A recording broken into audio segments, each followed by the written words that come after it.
Have you ever noticed that when you stop showing up, people start to wonder why? Maybe you used to go every Sunday, bring a little something, sit on the same couch, hear the same stories. Maybe it was just your way of staying close, of reminding them that you're still here, still loving, still part of their life, even if they've moved on to another chapter. But one day, you didn't go.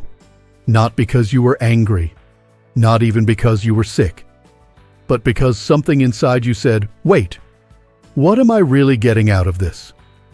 Not every visit has to be warm and fuzzy. But when you leave feeling smaller than when you came, that's when it's time to pause. And here's what's fascinating. When you stop visiting, really stop, it sends a message. Not always the one you think. Some kids might feel relieved, though they'd never say it. Others might feel confused or even guilty. A few will notice right away. Others, it might take weeks, but they all think something. The silence speaks louder than you ever could. You see, your visits, even the short ones, they've become part of their routine. You were always there. Quiet, steady, familiar. They knew you'd show up. And when you don't, it shakes the snow globe a little. It forces your children to ask, did something happen? Did I do something wrong? Is Mom okay? Is Dad pulling back? And yes, some will ignore it. They'll push the thought away because facing it means facing how they've treated you, how they've overlooked you, how your visits turned from treasured moments into background noise between soccer games, grocery runs, and scrolling through a phone. But others will sit with it. They'll remember how you used to light up when they opened the door, how you brought cookies in a tin or folded their laundry without being asked. They'll think about the look in your eyes the last time, that subtle sadness you tried to hide when they rushed the visit or looked at their watch too often. Your absence becomes a mirror, not a punishment. You're not playing games, but it is a boundary.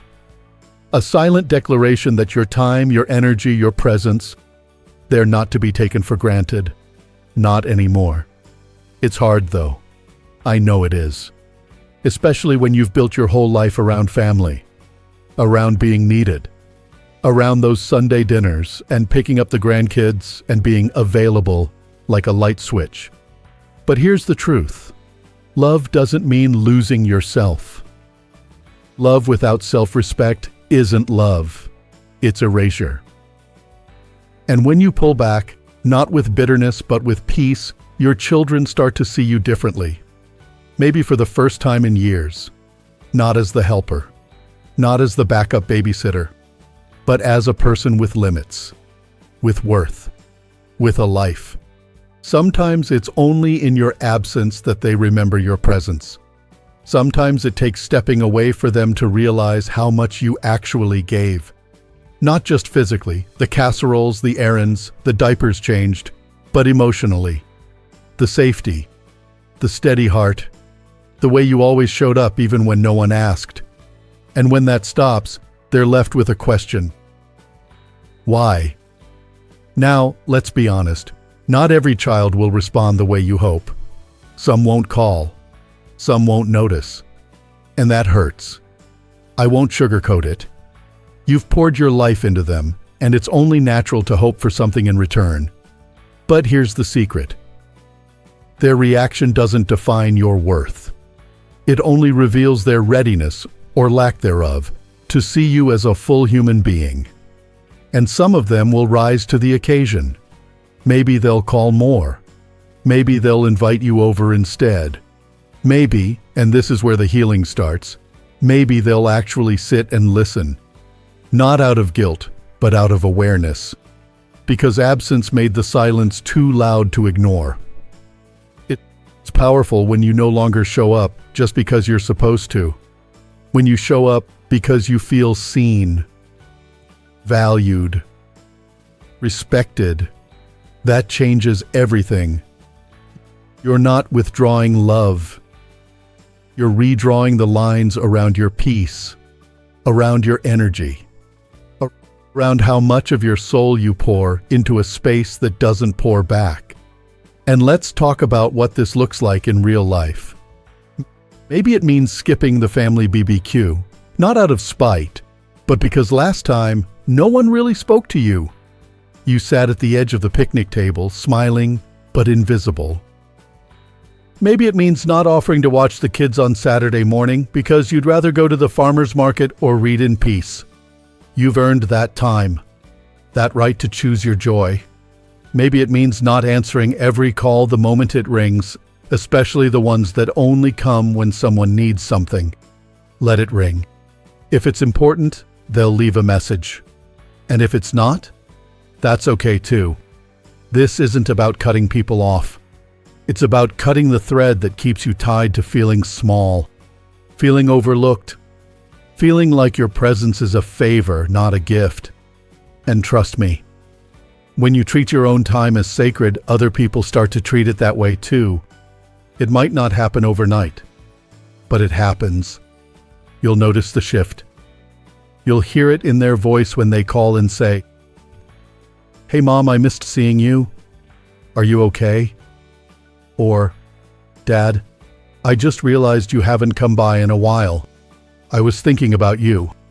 And in that moment, you'll know the silence did its job. It woke something up. And here's the beauty of it. You're still open to love, still willing to give, but you've changed the terms. You're not showing up empty, hoping to be filled. You're showing up full and choosing where to pour your time. They might not say it out loud, but your kids are watching. They're learning. Even in their 40s, 50s, and beyond, they're learning what it means to age with strength, with boundaries, with quiet dignity. You're not punishing them. You're teaching them. Teaching them that your heart is not a doormat and your presence is not a given. It's a grace. And maybe, just maybe, when they see you not as someone who needs to be pitied or tolerated, but as someone who knows their worth, they'll start to see themselves differently too. Because you're not just modeling old age, you're modeling courage. And that, my friend, is a legacy worth leaving behind. Sometimes the most powerful shift begins with just one quiet decision. You didn't slam any doors. You didn't send a dramatic message. You just stayed home. And in that silence, something unexpected began to stir. Your kids might not say anything at first. They might go on with their routines, assuming you'll resurface soon enough. They might think you're just tired or maybe even sulking. But over time, the silence becomes harder to ignore. It speaks in the empty chair at the dinner table, the voicemail that goes unanswered, the absence of your steady hands on holidays. And what they begin to realize is this: your presence wasn't just a routine. It was a gift they had grown too comfortable receiving. Now here's where things get interesting. When you stop visiting, it forces your children to confront something they may have avoided for a long time. The truth that you are not just mom or dad on standby, but a human being with needs, emotions, and limits. It's humbling for them, maybe even uncomfortable, because it asks them to reflect on how they've treated you and whether they've been present in return. It's easy in the hustle of modern life to fall into patterns. Everyone's busy, everyone's rushing. And often the people who give the most, the quiet, dependable ones, get noticed the least. But when you remove yourself from the pattern, suddenly, the absence creates space for reflection. It invites a new awareness, and with that awareness, a choice. Ignore it or grow from it. Some of your children may respond by pulling away even more. That's a reality worth preparing for. Not everyone is emotionally mature enough to take ownership of their neglect. They might get defensive. They might accuse you of being distant or making things awkward. That's their discomfort talking. It's not your responsibility to fix it. Others, though, will rise. They'll call just to say hello, not to ask for something. They'll show up with groceries or flowers, or maybe just a chair beside yours and an open heart. They'll ask, "Can we talk?" And in those moments, healing begins. Not because you demanded it, but because you modeled it. You see, what many parents don't realize is that stepping back doesn't mean giving up on love. It means giving it room to breathe. It means giving your children the chance to pursue connection on their own terms. Not out of habit or guilt, but from a deeper place of recognition and respect. And while that unfolds, you start discovering something just as important: yourself. When you stop pouring every drop of your energy into being present for others, you suddenly notice what's been missing for you. The walks you haven't taken, the books you meant to read, the old hobbies that once brought you joy, the conversations you long to have with people who actually listen. You begin to remember that you're not just someone's parent, you're someone, period. And in that remembering, there's a spark. You start to plan your days not around other people's needs, but your own curiosities. Maybe you join a book club at the local library. Maybe you meet a friend at the park every Thursday just to sit and laugh about the absurdities of getting older. Maybe you start writing, not for anyone else, but for yourself. Because your voice deserves to be heard, even if it's only on paper. And with each small choice, your world expands. It doesn't mean you love your children any less. It just means you're no longer shrinking yourself to fit into whatever space they offer you. And here's something that might surprise you. Your kids notice this too. They see the change in your tone, the peace in your presence. You're no longer chasing their attention, and that makes you magnetic. You're no longer asking them to prove your worth, and suddenly they begin to question why they didn't value it more to begin with. Children, even grown ones, learn not from what we say, but from what we live. And when you live with quiet confidence, with gentle boundaries, with a heart still open but no longer emptying itself, you teach them what strength really looks like. This is how the dynamic shifts. Instead of feeling like you're always reaching, waiting, hoping, you begin to receive, not out of pity, not out of duty, but out of real connection. Your kids may not always know how to express it, but they begin to understand that you're not going to live forever. That the parent they once leaned on is now someone they need to honor, not just rely on. And for some, this change will come slowly. It may take more than one missed visit, more than a few silent Sundays. But for others, it only takes that first ripple. And when it comes, don't be surprised if it starts small. A text that says, "Thinking of you," a coffee invite, a moment of unexpected honesty. That's the thing about growing older with grace. It's quiet but powerful. You don't have to yell to be heard. You don't have to push to be seen. You simply have to know your own worth and live like it matters. Because it does. There's a kind of freedom that comes with this season of life. A permission to choose yourself, maybe for the first time in decades. You've spent so much time making sure everyone else was okay. Now it's your turn. And if your children truly love you, the real you, not just the version who says yes and sacrifices and shows up without question, then they'll come to meet you on that ground. Maybe not perfectly, maybe not always, but sincerely. And when they do, you'll know the visits are no longer an obligation. They're a choice. A beautiful mutual choice. And that's where everything begins to change. There's something sacred about this phase of life, if you allow it to be. When you've stopped trying to prove your place in someone else's story, you start writing your own again. You're not waiting by the window anymore. You're not keeping track of unanswered texts or who forgot your birthday. You're living fully. And something remarkable happens when you do that. The people around you begin to notice.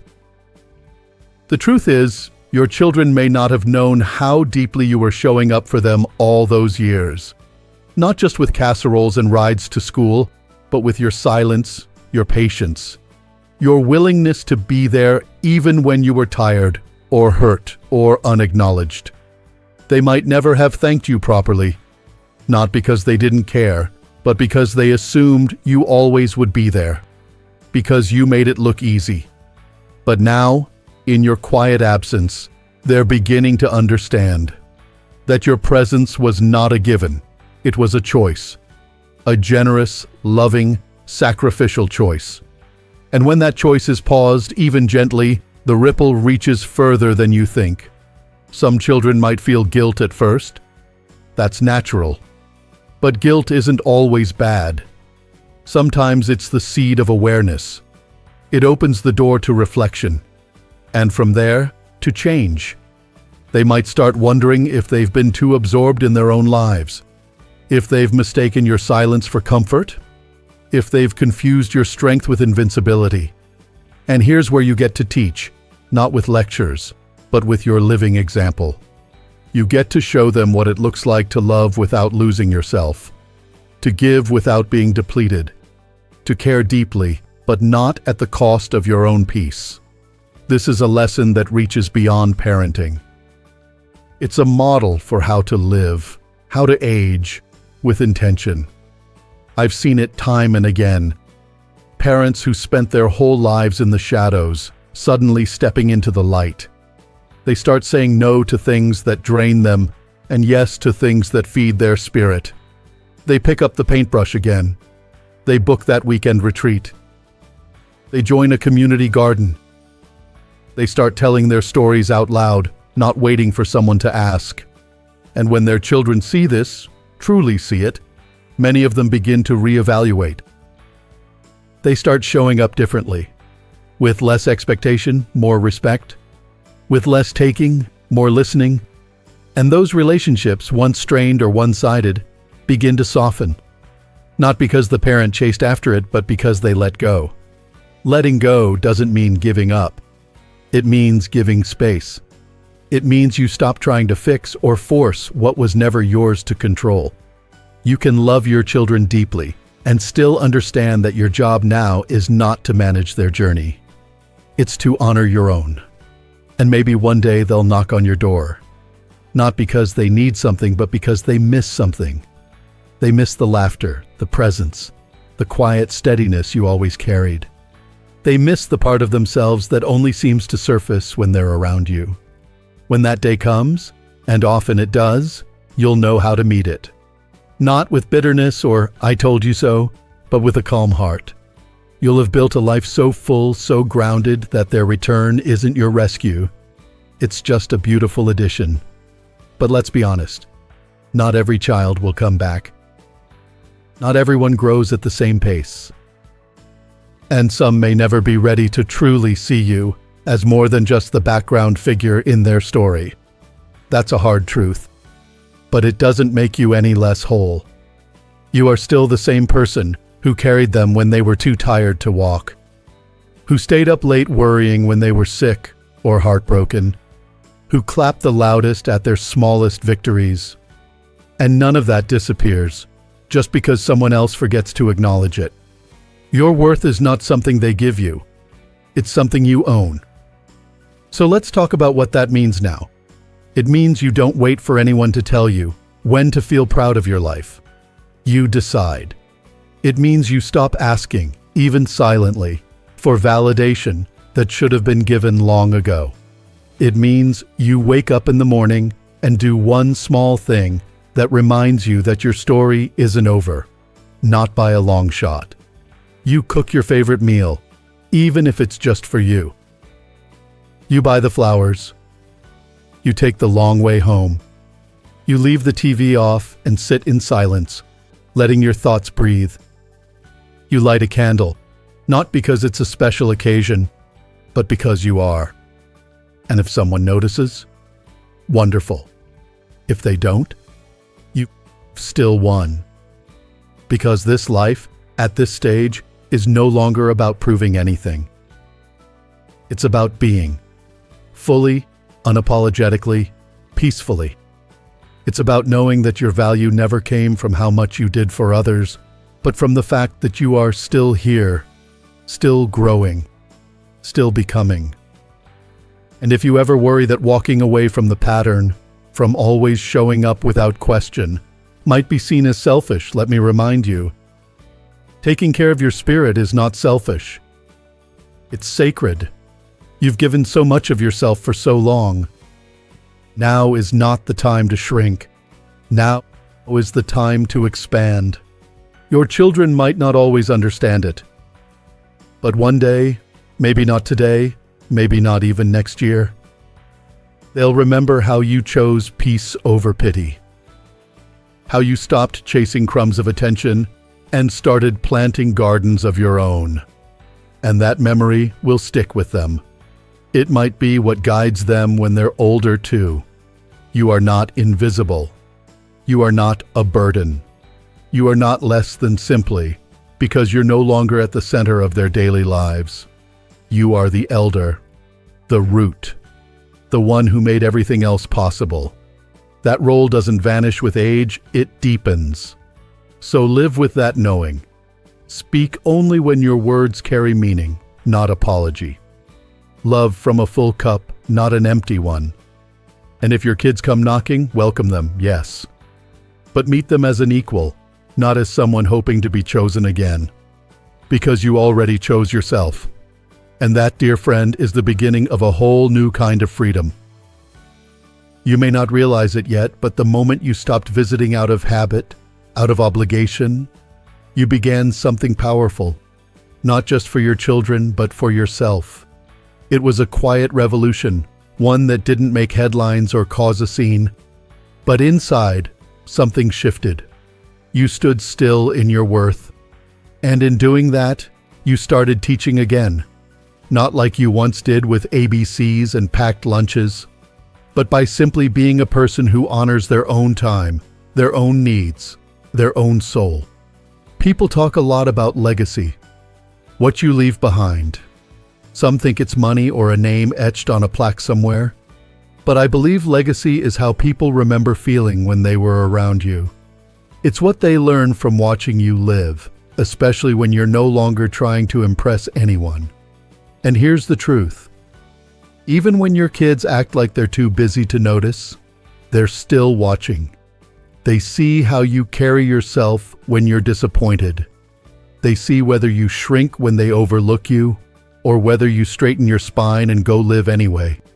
They may not talk about it now, but one day, when they're older, maybe even when they've become the ones sitting quietly in a living room waiting for someone to call, your example will echo in their hearts. They'll remember how you responded when the visit stopped being warm. They'll remember that you didn't chase, didn't guilt, didn't collapse under loneliness. Instead, you adjusted. You made a life, a full, rich, peaceful life, without begging for inclusion. And that will teach them more than any lecture ever could. Some people spend their older years waiting for visitors, for validation, for invitations that never come. And it breaks my heart, because time is the most precious thing we have. And it shouldn't be spent at the edge of someone else's life, hoping for crumbs. But you get to choose differently. You get to walk into this season with open eyes and open hands. Not clinging, not forcing, just living. Living in a way that shows your story is still being written, even if others have stopped reading the pages. There's an image I often think about, a tree that's grown tall and weathered storms. Its roots run deep. Birds come and go. Some nest, some leave. But the tree remains. It doesn't chase after the birds.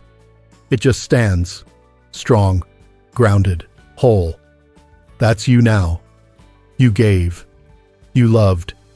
You raised them. You walked through fire for them. And now you get to rest in the truth that you did your part. And if they don't always see that, that's not a reflection of your failure. It's a reflection of their process, their journey, their blind spots. You're not here to convince anyone of your worth. You're here to enjoy the time you have left with those who choose to walk with you, not out of duty but out of desire. And I know it's not easy to let go of the dream. The one where they visit often, where the house is full of laughter and the grandkids come running through the door? That's a beautiful dream. But when reality doesn't match it, you have two choices. You can keep aching for what isn't, or you can start nurturing what is. Maybe what is looks like new friendships with people who see you now, not just who you used to be. Maybe it's writing letters to your younger self, finally saying all the things you never had time to say. Maybe it's mentoring someone younger, not your child, but someone who truly listens. Maybe it's mornings with a cup of tea and the sound of your favorite music filling the quiet. You don't need a crowded room to feel alive. You don't need someone else's schedule to make your life meaningful. You are still the keeper of your own fire. And you're allowed to tend it gently, fiercely, however you please. And let me tell you something tender. Just because you've stopped visiting doesn't mean you've stopped loving. Love isn't measured in footsteps or casserole dishes. It's measured in truth, in choosing honesty over performance, in saying, I love you, but I also love myself enough to stop showing up where I'm not fully welcome. That's not abandonment. That's maturity. That's emotional wisdom. That's the gift of age. And sometimes, just sometimes, your absence will be the very thing that invites a deeper connection to form. One rooted not in tradition or routine, but in real recognition. And if that happens, if your children come to you not just with needs, but with curiosity, with openness, with a new kind of respect, you'll be ready. You won't need it, but you'll welcome it. Because by then your life will already be full. Not perfect, not always easy, but yours. So today, if you're sitting with that ache in your chest, that mix of longing and clarity, just know this. You are not alone. There are thousands of others out there just like you, quietly finding the strength to reclaim their peace, to pull back not out of anger, but out of self-respect, to build a life that no longer waits for someone else to make it meaningful. And you're doing it, step by step, thought by thought, moment by moment. Maybe today you didn't visit, maybe tomorrow you won't either, and maybe, just maybe, the space you've created will grow into something more beautiful than the habit it replaced. You are still becoming. You are still radiant. And you are more than what others are willing to see. So live boldly, softly, fully, and when they think of you, may it be with reverence. Not because you stayed, but because you walked away when staying meant losing yourself. Your story matters. Your time matters. And your presence, when it is freely given and fully honored, is a blessing. Not just for them, but for you. So stand tall, dear one. The best chapters might still be unfolding.